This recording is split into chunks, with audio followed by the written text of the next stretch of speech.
Trigger warning. This video contains references to themes of suicide and depression, which some individuals may find distressing. Dr. Siautu Alefaio-Tugia is an associate professor of psychology at Massey University. She has a wealth of experience as a psychologist practitioner, having worked in education, health, social services, and prisons. She has a passion for community and forensic rehabilitation, and her work also addresses disaster humanitarian response in the Pacific.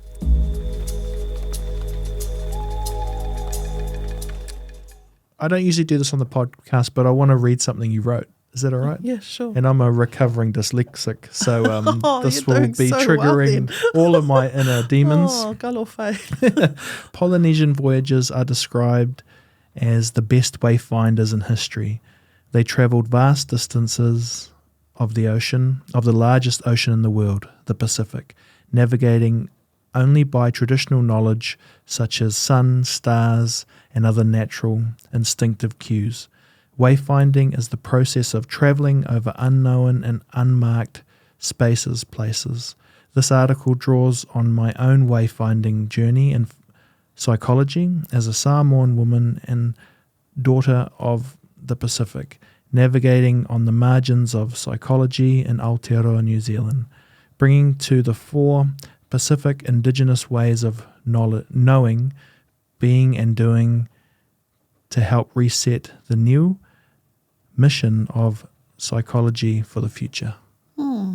I thought that was so cool when I read that, as it relates to everything I'm about at the moment, which is trying to understand the yin and the yang of life. When we sit here to attempt to talk about something really heavy, like suicide, I think it is trying to imagine that there's the complete opposite to that. Yeah. That there's a way to re-find a way to navigate. And I love trying to merge those two together. So I just want to say welcome and thank you for saying yes to doing the podcast. Oh, thank you for having me. When I have a doctor of anything in here, I want to go on wild goose chases and try and find the hidden bits of meaning. Yeah.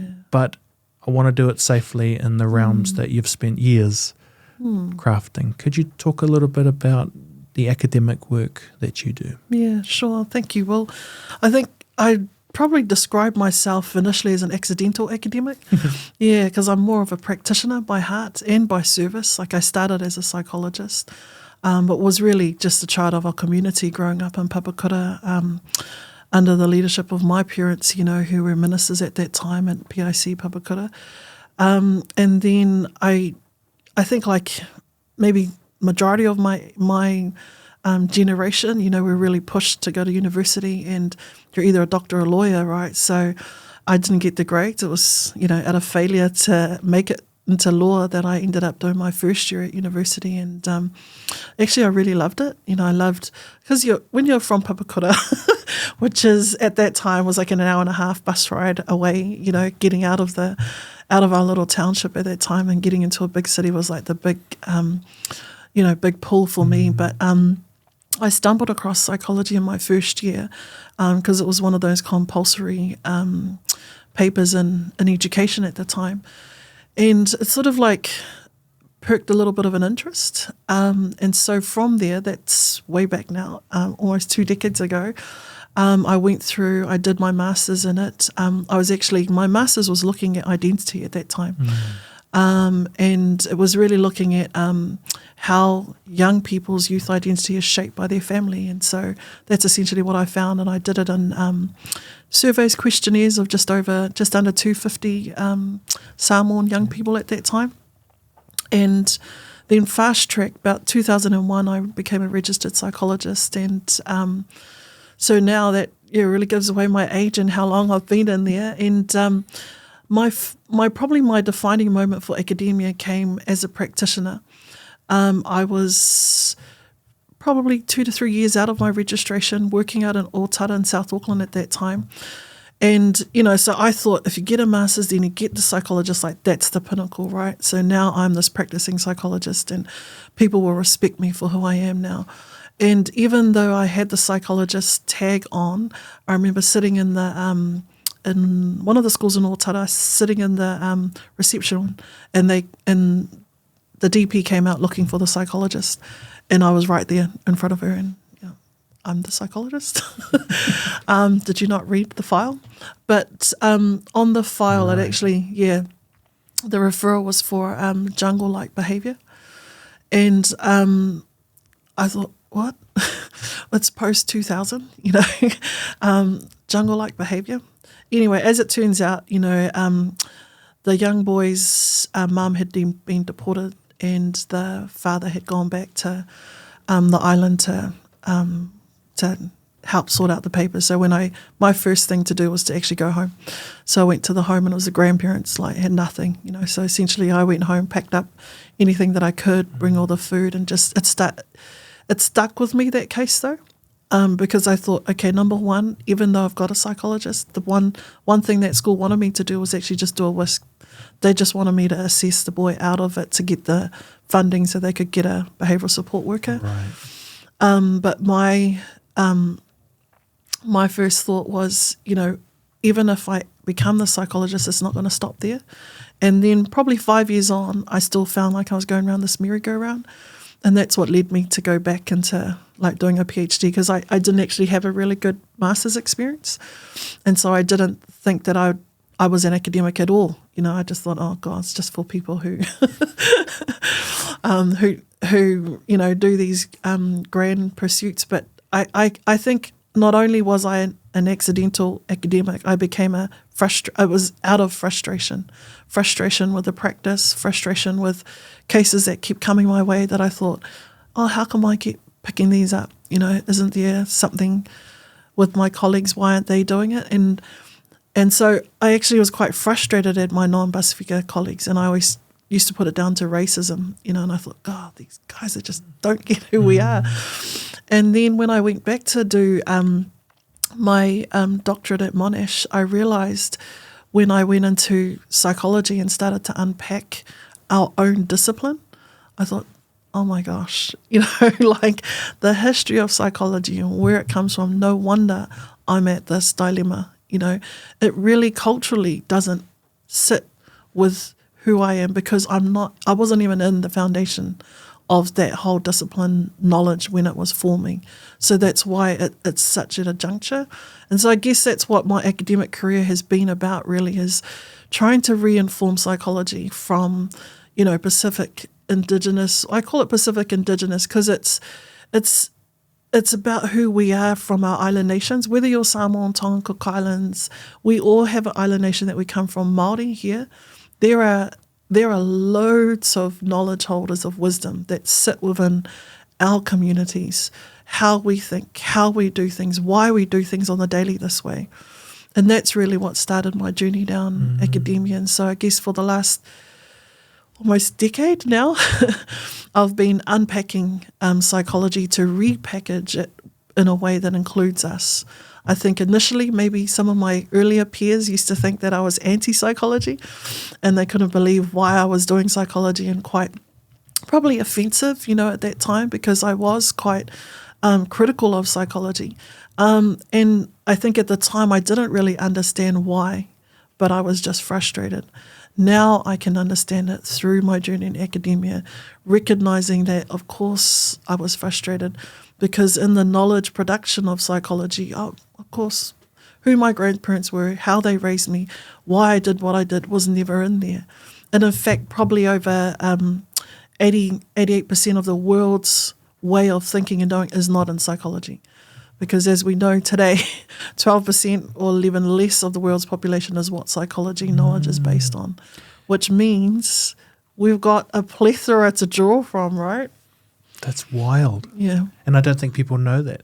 I think we go to these books that set laws, that lobby for different initiatives, and we can say that if we're not even in the books, how can we be part of the story? Well, we're not. No, exactly. You're trying to get us in that. And I think the beautiful thing is you were doing that and not really understanding, and maybe that's people's general frustration, not knowing why they're feeling that. Yeah. And maybe it is in all different sectors. We're fighting to be part of the story. Yeah, I mean, I came back And in 2007, Department of Corrections wanted a Samoan-speaking psych to redevelop their Saʻili Matangi program. And when I came back and started working in Saʻili Matangi, what I uncovered there was, the typical pathway plan is just to merge things together, right? Okay, just bring CBT and just colour it Pacific and then Bob's your uncle, right? The problem with that is that we never understand Saʻili Matangi, right? And I didn't. That was the first time I heard of it, and I've Samoan.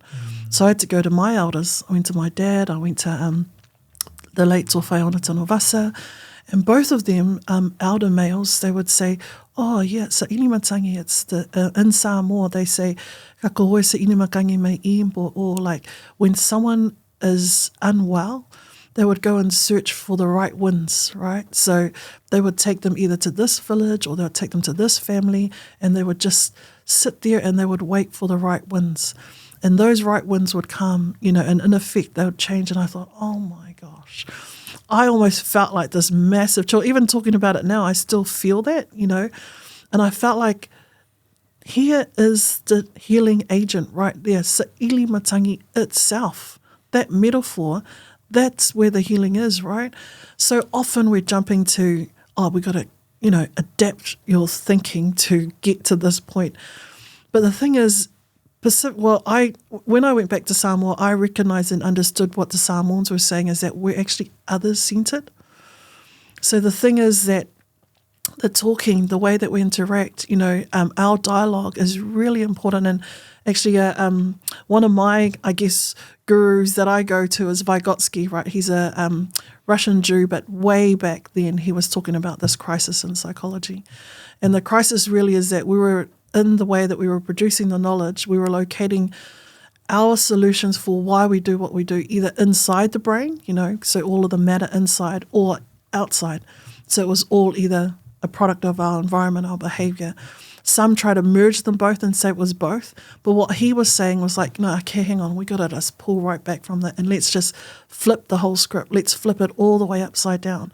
Our higher order mental processes, he was saying, is actually embedded in language, right? So in language, those are where the tools are, whether it's, signs and symbols, whether we're, communicating with our hands or whether we're communicating, through song, doesn't matter. But language is what defines how we think and act and have our being. So, of course, when I thought Saʻili Matangi and then understanding it behind it, like they translated it for me, still the essence of that, it reverberated in my heart, right? And so to me, that's where I see and what I understood us being others-centred is all about, right? So as Pasifika, we tend to do a whole lot of other-centred things, right? We're always, if you think about the guys who are, I've read stories and about them going away on rugby contracts and they don't last long because they miss their family and people go, oh, what's wrong with them? These grown men, they should be able to live on their own. But they're others-centred, right? They're centred in how their mum raised them, their dad raised them. And so, the ideal would be to take them with their family first, at least, to help them settle in. For me, in doing Saʻili Matangi, I realised that this kind of therapeutic way in which we operate is really important. So you can't just bring content and train up someone and then tell them to go and do it, right? The person has to live that. They have to understand that. That language that offsets how we think and then we behave, we get that. We can't just expect that person who's in dialogue with you or the men that are inside the prison or young people, if they're not actually living it in their everyday, then of course, how can that be genuine, right? How can that actually be an honest reflection? And I think that's the problem we've got in mental health right now, right? Is we think we can just train up anybody in this content, and people, it's all about budget, so we know that. So if you can't get a psychologist, what's the next best thing? Let's go and train up people in the CBT therapy because that's evidence-based. But we know for Pasifika, it has to be relational first. It has to be relational first. You can't just, run in there and then throw a haphazard program together and hope that they're going to just take it. And one of my students, doctoral students right now, she's she's exploring the digital aspect of tools, and she's found some really great things along the way of her work. And the one thing that I think not just her work and another student of mine that's looking at this is actually apps, because the struggle is that people weren't uptaking these apps, right? But what they found is they are in the digital space. They're just, if you think about it practically from a Pacific young person's perspective, they don't have the money to actually keep these apps going. So they're on social media. They're just not on the platforms that people think they're on. So they're either on, I know in the Pacific, they use Messenger all the time. Messenger to organize massive conferences. The coconut wireless is just rife. So I think that's it. We have to look at where they're actually engaging in, right? And because we're so fast, that navigational aspect of us, we pivot all the time, So the student of mine, she ended up doing mukbang because it was lockdown, and I didn't even know what mukbang was. Can you just explain it for those who are like, what? Yeah, so a mukbang, and I've watched her do it. It was this phenomenon on YouTube where they were eating. So they were eating, they were making noises, and honestly, I would not do it myself. But she engaged over 171 Facebook users, and she was using some tools of CBT in there, right? She wasn't talking about it directly, saying, this is CBT 101. She was just talking about her everyday, and then she would drop in some tips on, how's your thought life today? What have you been reflecting on today? And then all of a sudden, and it just started off firstly with her own family and youth, and then it just kept growing, and people kept asking to get into this page. But that's what I mean about Pasifika people, right?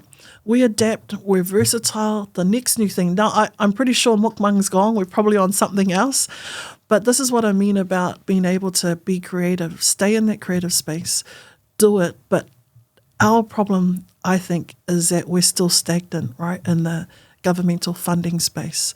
So that's why by the time they catch up, we'll be on the next thing. But funding mechanisms and the way in which people think we should do mental health is still pretty much traditional. But as the most youthful population, it's always going to change. And so I always revert back to the Samoan saying, e tu mau whaawai e sui whainga, which is essentially the foundational principles stay the same, but the way we do it will change over time. And we've seen that happen in Samoans, Tongans, Cook Islanders, all over. Our foundational principles will stay the same wherever we go, in whatever country we go to, but the way we might act it out is different. There's a lot there. Yeah, and sorry. It's beautiful. No, because I'm thinking to myself, where are the other platforms that are trying to articulate this? And like we talked about before we started recording, my one aim for this podcast, for these series of talanoa, is that it's for the people of Te Moana to critically analyse in whatever way we talk about it. And I want to be able to explore things like mukbang, but also tie that into the navigation and to say, like, this is very much a moving ship. And in some ways, we're on the ship alone because currently the literature doesn't even acknowledge, might just call it jungle behaviour. Yeah. When really it's so much deeper than that, right? Oh, yeah, for sure. And I think that's the problem we've got. I'm all for evidence-based, but I actually think we're a diaspora. We're still a young population here in Aotearoa, New Zealand, children of the 50s and 60s, right? So we've actually got to look at all the practices that we've been generating, and look at those as informing the evidence. They will eventually become evidence, but if we then keep it as the only way we do things, we're not having an element of change, right? I mean, we should all now be understanding change because we're saying we're post-COVID, but still we're in this pandemic era, right? And I've worked in disasters now for over a decade, since the tsunami in 2009 in Samoa. And what I've learned from disasters and with a lot of our emergency management is that, how we are as a nation prior to a disaster determines how we're going to respond. And so if family violence, if mental health was really bad prior to that, you can bet your bottom dollar it's going to be worse after. So I've always been saying, like, it's going to be worse before it gets any better. But in that element of worst, we've got to look at the best that we were during the worst, right? There's some good things that come out of disasters, because society before our disaster wasn't that great. But we had an element of responsivity that was actually quite good, right? We managed to put the homeless, maybe all of our homeless, we managed to actually get them homes at that time. That was critical, right? We perhaps haven't carried on that, but there were some good things. And if I could speak to that time period, right, because most people's mental health, people were saying, was, skyrocket, but actually a lot of our Pacific families, they were in a really good space. A lot of them were talking about how for the first time they weren't working, they got to sit down, they got to talk, they got to do lotu. And so it was really capturing those moments, right? Because most of our families are 2 to 3 jobs, if not just a job that's so long in hours that parents have been missing each other. So for a lot of the young people, we heard them say that, it was just so good to be home. Yeah, they were compacted homes. But, I grew up in that home myself, and we didn't know we were poor until I went to university and someone said, oh, from South Auckland, that's the poorest. Oh, but I still ate, it wasn't the best food, but, it was still, it was an environment full of love. And so I think in this time period, I know that things are going to escalate.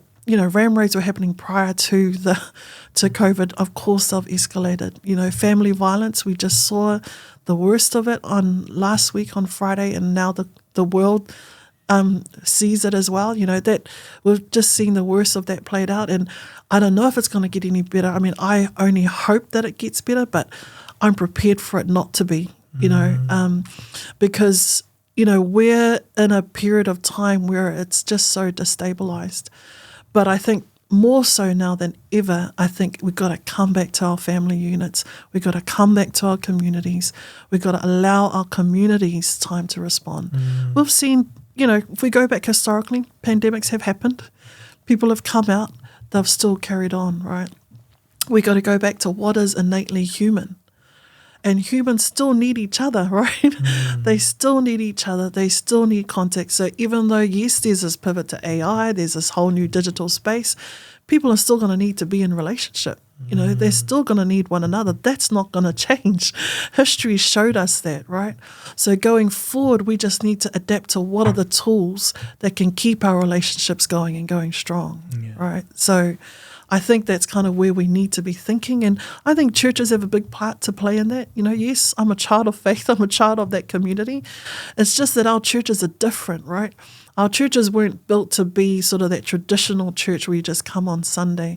There's sort of that one-stop shop, the village context. It's definitely not perfect. People come into church, they do some major damage, they cause a lot of trauma, but at the same time, that's the same place where those things need to be addressed. We have the saying in Samoan, e for leala mea. When you get stung by that starfish, only that starfish can suck out that poison. So oftentimes we see that in trauma, right? That in our families, it's really only those perpetrating that can really take that poison out, but it's up to the person who's been victimized to also be able to let it go. That's a tough journey that have taken people's lives, It's at the core of it, that pain that people don't want to go to, they're going to express it all over the place.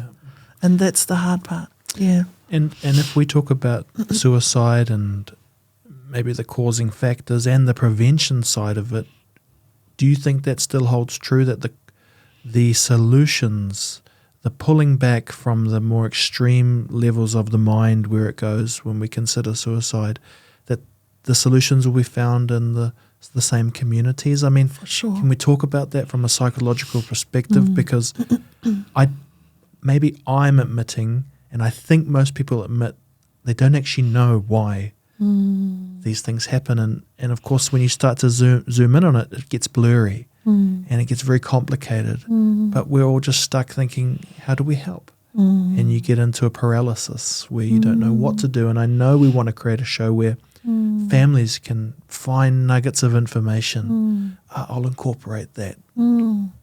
I think the best thing And I've said this time and time again to our church groups when I've spoken and people have said, what can I do? I said, look, to be honest, the best thing you can do as a parent or as an auntie and uncle or cousin is just be well in your own family. If you can be well in your own family, that's one less person in the prison, right? That's one less person that's in this institution. And what does well look like? Man, just talk to each other. You know, don't leave the stories about when you were young and you got up to mischief and, you know, try to be this really great parent for afterwards. Because actually the saddest stories that I've heard in prison are the ones about how parents have been when they were young. The first time the person heard about it was in the prison. And I was like, oh my gosh, it's so heartbreaking, you know. For a father to talk about how he planted these trees for his children, one for each child, you know, and one which had the afterbirth of each child in them. And he noticed that the tree of this one child that ended up inside was going off, but he never gave up watering it and watering it and watering it, you know. And of course he doesn't speak English, so we had to translate this for him.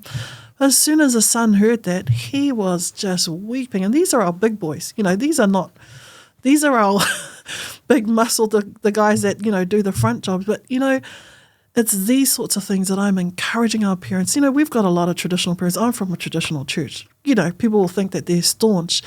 But behind that, we got to understand they gave up something to come here, right? Then they're working in a factory floor. Then they're pretty much down the thumb on them day in, day out.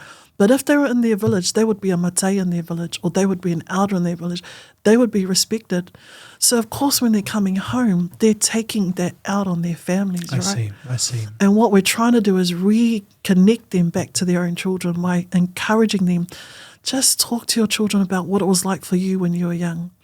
Don't let them learn those stories from strangers, you know, or don't let them hear that from you the first time when they're in prison. Let them hear that from you right now, today, you know. Sometimes as parents, we just forget that we were young. But the best stories are the ones where parents have grown up in the islands and they were all really mysterious. They had how many, I don't know. But when you hear them talk about this and the kids' eyes just light up, you know. And so we look at, say, youth suicide, and one of the areas we might say is don't just keep looking at that. Look at the parents who are so stressed out because they're already in a deficit or whatever it is, and they don't have the love to give. And I guess if I'm hearing what you're saying is resource so people can spend time. Yeah.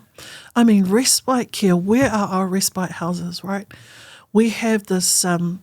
there's an organisation out south. I mean, I'm wondering, where is our Pacific organisation that is funded for when domestic violence happens, right? And then often I'm saying it's been because that's the majority who have offended.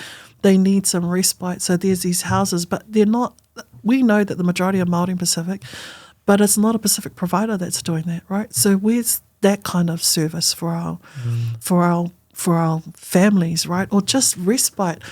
The program that I was fortunate to evaluate some time ago on family violence actually took families away. They took them for a weekend. And the first time the mums, they didn't have them cook or clean it or anything. So they literally funded it so that they had food done for them. And number one thing that all the mums spoke about was just the relaxation, right? Just the time. And they were all crisis families, you know, and then when they came away and just had that, it was just a weekend. But that weekend translated into a multiplier effect for that family. So I think about things like that, you know, respite houses for our families, even for those who are actually going through crisis. You know, do they have to be lock-up institutions? You know, if they are spaces of care and well-being, shouldn't we be reflecting that in homes by a nice beach or by a whale where winds of change can come? It doesn't cost as much as people think it would. The cost is to the mindset of this country, right? Because we think, oh, if they're sick, how can they go and stay by a beach, right? That's just taxpayers' money being poured down. I mean, I tell you, well, the amount of recommendations that I've got that have been pushed back, it blows my mind, right? Because it doesn't cost much. It would have been more cost effective, and it actually came from the young person. But because from our paradigm of the institution itself or the system, meaning our system, they didn't see it as, and so they put the young person back into their care facilities, which cost probably maybe tens of thousands more than what I was proposing, and they got a worse outcome for it. And I think that's the problem that we've got right now, is that we're not resourcing people according to what they're saying. Like, they're saying what they need and what they want, but we say, oh, actually, no, we'll go and do this. Well, and also you're building the literature that can be cited as evidence for these things to take place. Well, in psychology, the literature is showing the least, obtrusive and intrusive intervention, right? And so the least obtrusive and intrusive intervention is the one that the person themselves comes up with and actually talks about. So if a young person says, actually, I was in my uncle's in Samoa, that was the best place for me, wouldn't we then fund them and resource them, which is not that much, to go and live that life, knowing that access to climbing out the window of their home and getting into more hard drugs is more minimal? Yeah. It's so wild. It's so wild, because the answer really is quite obvious. Where do people go when they want to refresh their mind? To our islands. Exactly. On holiday. Yeah. And they're getting all of the winds. They have the buffer to allow the winds to change. Yeah. Yeah. And that's actually really sad if you think about it, right? Oh, very sad. And I think here this is that whole mental health overhaul we need, right? Because we think that it comes with the people, right? The interventions, the prevention is a service. So if the service is funded, the service should be able to go and do this, right?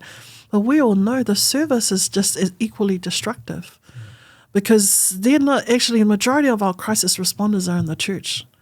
The ones who go to the funerals, the ones that go to the family violence, they're the ministers. And it's the ministers that I've been working a lot with, trying to actually help them in terms of understanding what it means when a family's in crisis. They're not trained in that. And maybe they should, and that's another, and I mean, I can say that as a minister's kid, I've been thrown around, critiqued, and given all of the, I can take that, but but at the same time, it's my plea to them to be well themselves, right? And so ministers are the last to ask for help, because they're the ones that's supposed to have all the answers to the problems, but we're only human. Just think about the mum, dad, or grandparent, or someone watching, and maybe they're not knowing what to do. I guess, how do you be well? Do you have any thoughts or little secrets that are talked about behind closed doors that we can share today? That's a really tricky one, because what I've heard you say is maybe to be in a space where you can share a little bit vulnerably about where you came from as a child requires you to be able to have that space. And if you described it, if you under the thumb at work and you're in a deficit and there's lots of contributing things leaning on you, the last thing you want to do is give more. Yeah. But the thing you might need to do is absolutely do that, especially if you look at youth suicide. They might just need that little bit of bravery from you, take out that little bit more. And I'm not saying people have got it to give, but how do you be well if it's nearly impossible? Oh, I totally agree. I lost my older brother suddenly end of last year. So I came off the back of a work trip, came home, and literally there's three of us, two boys, I'm the middle, and we rotate caring for dad's with us. And anyway, that for me was probably the darkest period, because it was so unexpected. And I still feel like I'm in and out of my grief cave. And I can never imagine, the devastation that my sister-in-law and my nieces have got. But I think throughout my lifetime, and at times in my young life, I did have those thoughts as well of, that's it for me. But the one thing that has carried me through, and I think it's because of my grandmother, is prayer. I know that people go, oh, yeah, here we go, But to be honest, that's it for me. For me personally, that's it. I grew up in my grandmother's bed. People think, oh, but, that's who raised me, because my parents were busy with the ministry. And it was 6 a.m. wake-ups every morning, but it was sort of drilled into me. And for me, prayer is a dialogue, right? It's an oral component of who we are. It's getting out everything that you don't understand. And oftentimes I need people to pray for me. So at the heart of my devastation, at the heart of where I thought, man, I don't even know if I could really carry on, I called on others. I asked others who I trusted, who I knew of, to come. And sometimes you'll find in your family, while you might be in crisis and not able to call on others, your family might ask others to come and do that for you. And I've found that that's been my resolve, and I was doing well sort of physically in a space where I was starting to get my exercise up, but then it all went to custard, right? And I've only just started getting that, going back into that space again. But I think you got to go with the ebbs and flows of life. It's not easy, but I think you have to allow yourself that time to let others minister to you if you need to. But at the same time, for me, it's just, that's been my position, And maybe to put a bit more steel around that for the people who roll their eyes, psychologically, is there something about in a space where you can't control much, at least you can control that moment? Yeah, well, a lot of research has shown if you have an attachment to something that's greater than you, then you're more highly likely, to stay in the game of life than to give up, right? Because you understand that life is not yours in the beginning, right? So from a psychological perspective, there's so much research that's been done in this space where even if it's just an attachment to a father figure or a mother or, a child, that is enough, right, to carry you through this life and to say, actually it's okay to just know this is a period of time. I think that's the hardest thing for people, is to see beyond this period of time, because it feels so, so dark that it's just not going to ever end, right? Taking that first step is always the hardest, because it's the first of trying to do life in a different way, and I think it's that's the pain that people go to. I know for the guys inside, we had this whole FTW, which is F the world, because they weren't afraid of actually harm or destruction. They weren't afraid of that. What they were afraid of was life. Because to do life, it actually meant they had to really work out the devastation of what had happened for them, right? Then they had to work out how to carry on and face people, right? Because the thing that gets me in our Pacific culture is we're brilliant, but at the same time we're devastating. So guilt and shame is massive. And I always say guilt and shame should have no place in our families and in our cultures, right? No, we can't live with the guilt and shame, but that's the devastation that our guys, or anyone that's been inside, or anyone that's done life that has fallen down a deep hole, that's that whole dark place that people get into. And that's what I mean about guilt and shame should have nothing, but it's massive for Pacific cultures because we're so others-centered, because we're so living in the collective and living with others. Our responsive is just instant, right? We don't sit back, think about it. You think about the research that's come out from the Pacific, like all of a sudden people say we're 0 to 100. We're 0 to 100 because we're other-centered, right? So whatever we're interacting with, something that someone said to them, something that it's just like that, right? And so that guilt and shame feeds off that. It cannibalizes or there's parasites of that, right? Where massive. And it's used, and maybe if someone's in pain, that can be used against. Yeah. Yeah. And the words we say can really impact them, and a friend had sent me this encouragement about using faith-filled words, and to me it was really about, having the courage to just speak, I can do life today, despite it being hard. I can take that one step today, even though I didn't want to get up out of bed, I'll get up. Because to me, getting up out of bed without my older brother there, That's all right. to think of, or to to do life with, are so hard because we're such a tight-knit family. And so now there's only two of us. Every time we have to get up and do something without that person, it's like a massive, hard step to do. But the more we get up and do it, we know by faith that he's living and walking and breathing with us. Yeah. That's beautiful. Thank you. Yeah. I mean, just acknowledging that's what I want for this show, to show that you work in these spaces where you try and understand how we roll, but you also acknowledge that, I guess, things that go on, like the stuff in politics at the moment, everyone's just human. Exactly. And we have breaking points. Yeah.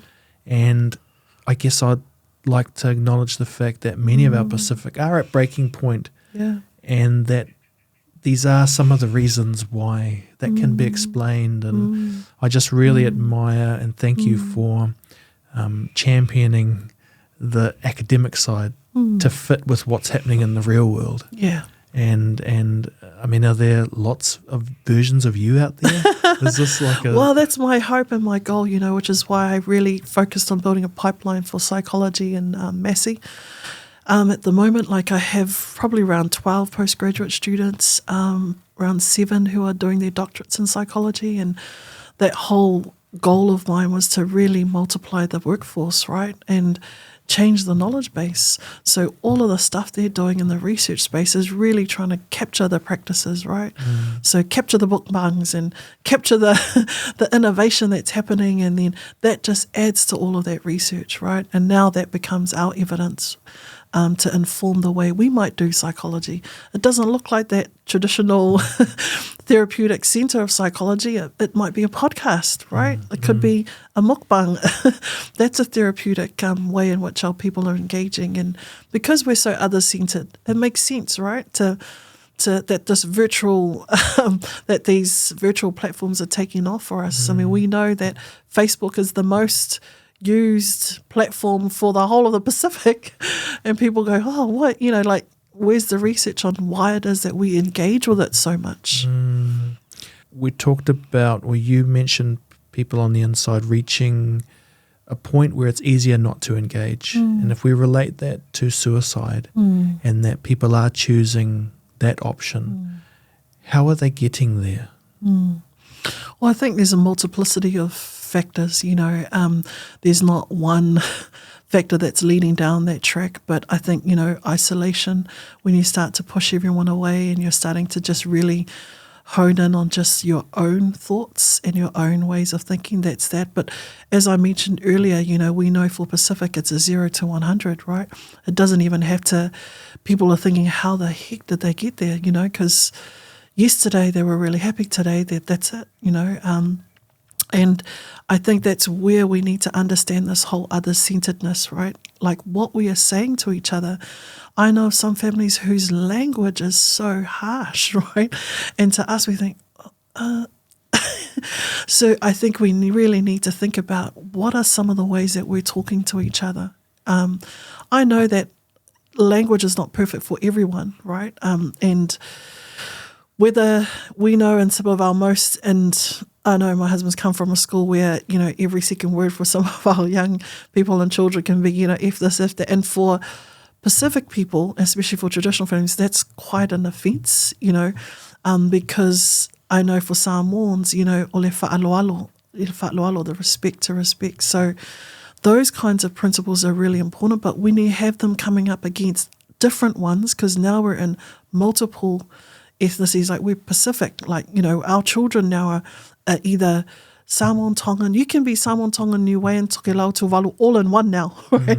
And I think now we're seeing stresses come from different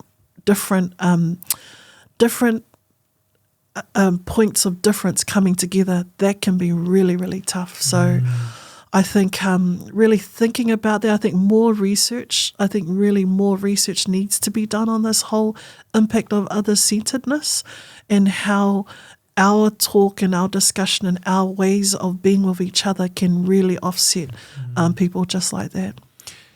And I guess where the research is now in your work and the identification that if you're others focused, be very careful with that power that you hold, that the guilt and the shame may cause way more damage than it does to other cultures that are maybe more inward for sure. focused.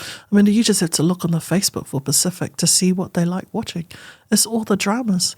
That's why they like the K-dramas, they like the, and it's the drama, right, of the families too. It's all wrapped up in there. The flip side to that is that for some people, that's really when I mean about demarcation, that's the point of no return. Yeah.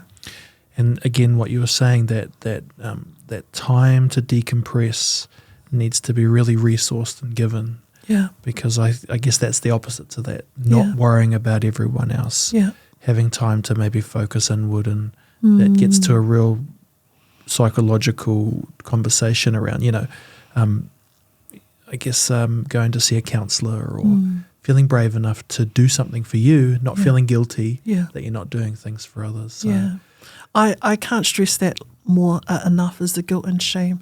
The person that's going through that difficulty, they probably see themselves as a burden to their families, so that's often those thoughts that enter into, and that other-centeredness means that the fixation is on how they are for their families as opposed to them. So trying to flip that around, meaning, no, they're not the burden, they're not, that they are the gift that they are to them, and living out that is really how we can overcome those stresses. It's not a overnight thing though, Will. I think it just takes a lot of time. And it takes families and people around our loved ones who are struggling in this area of thinking about whether life is really worth living. It actually takes a lot of time for them to reassess. And I think we're okay. I think, if anything, we have to think about this pandemic that we're in. A lot of people have been reassessing things. They've been taking a hard look in the mirror. They've been asking themselves, what is it that we really want to do in this life? And then going about and doing it. And sometimes that's what this does. If someone is really challenged with the way in which they feel about life, everyone else around them, this is what I remember, 101, everyone else around them has to gather and not treat them like they're walking on glass, but just every day. Surround them with that love and support and awhi, and keep on walking with them. Don't give up on them. That's the hard part, is that people then, oh, he's right. Okay. No, when you think they're right, that's when you need to hang in there the most. Yeah. And I just wonder if, this might sound a bit cheesy, but that real positive outlook is something, if you take it really seriously, I think can have really awesome effects. Like maybe not leaning on someone who's already down, saying, you didn't pray hard enough. I don't think that, but it's never really talked about. Exactly. It's maybe attributed like, oh, that's kind of bad karma for you. But am I right in you're saying that should never be misinterpreted? Exactly. You're talking about prayer in a positive space. Yeah. It's not the same as saying someone didn't pray enough. And we don't have enough of those conversations either, right? Because in the Christian world, it's probably the harshest, right? In the faith-filled world, we have all this misnomers, and the way we talk about it, especially for Pacific, not enough faith. You gotta pray. And that's what I mean. I don't shy away from the faith, because we need to come back to the scripture to then challenge ourselves, right? And then you got to ask yourself, so where was the patience? Where was the love? Because actually, if you think about that love, that's the hardest love, because it's not a way of feeling, it's a way of being. And so that's why I use it to challenge our own people, our own Pacific people. Because if we say we are, we can't just, go ahead and do all these things. We have to take a minute to then ask ourselves, it's not because we didn't have enough faith. It's not because we didn't pray enough that he was saved. It's not because of this that this happened. But often that is what we do. So we perpetuate the guilt and the shame. And that's what I'm saying, the training needs to happen for us, our faithful community, where we can actually take a step back and actually think about, what are we saying? That's right. At the critical times. Yes. Because we can perpetuate the grief. And that's when, if someone's checked out, we perpetuate these cycles, because we keep on saying the same thing. I like what you're saying. It could be that it's all, for me, when you're talking like that, it can be all true. Take that moment to pray, to give you strength, to give that love that is needed in that moment for the person who needs it. And that's a beautiful way. One of the things I do want to emphasize is that I think people who don't know need to just say, I don't know. You know, like half the time I see people getting in there and they're trying to just like keep talking and keep manufacturing. And I'm saying the best thing you can do is if you don't know, just say, look, I don't know. I don't have the answer right now, but I'm willing to go on a journey with you to look for that answer, right? I see it sometimes when ministers come in and they just, you know, I've got the answer, this is it, or we're well-meaning people come in and it's just off. And for me, I just think if you just said, I don't know, it's okay. You don't have to know anything. Ministers don't have to know anything. You could just pray and leave it at that. You don't have to give advice on something you don't know about. Just leave it and say, let's go together and see, maybe someone will give, or maybe God will bring someone who can help us to find a solution, right? But you don't have to know everything. Just want to thank you again for saying yes to coming on the little podcast in the garage. And, It's a pleasure. And I hope these Talanoa age really well in terms of, you know, the fact that we're not at a big flash studio is in line with everything else we've talked about. But what's next for you? What can people be hoping for with your body of work that you're currently working on? Well, at the moment it's the Rutherford, so I'm only sort of partway through my second year of looking at redefining the humanitarian landscape. So really what that's about is just the fact that when disasters happen, our communities rally, but often we're not in that traditional humanitarian landscape. So, you know, our diaspora, we're like we're pretty much the economic aid for all the Pacific, right? But there's not a lot that's known about how we support the humanitarian landscape. So that's pretty much what my whole research is about now. It's just, I think for me, just shining a light on what we do, because if we know more about how it is that we can do things, and we might offer some solutions to others that can be mainstays for our general society. Awesome. Thank you so much for your time. You're welcome.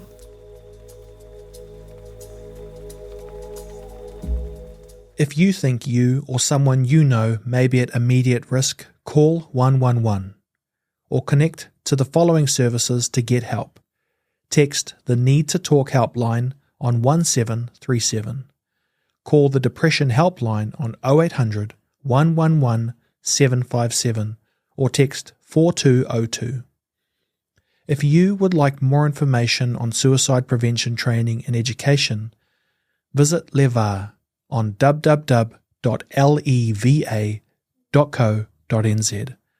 More support numbers are available in the show's description.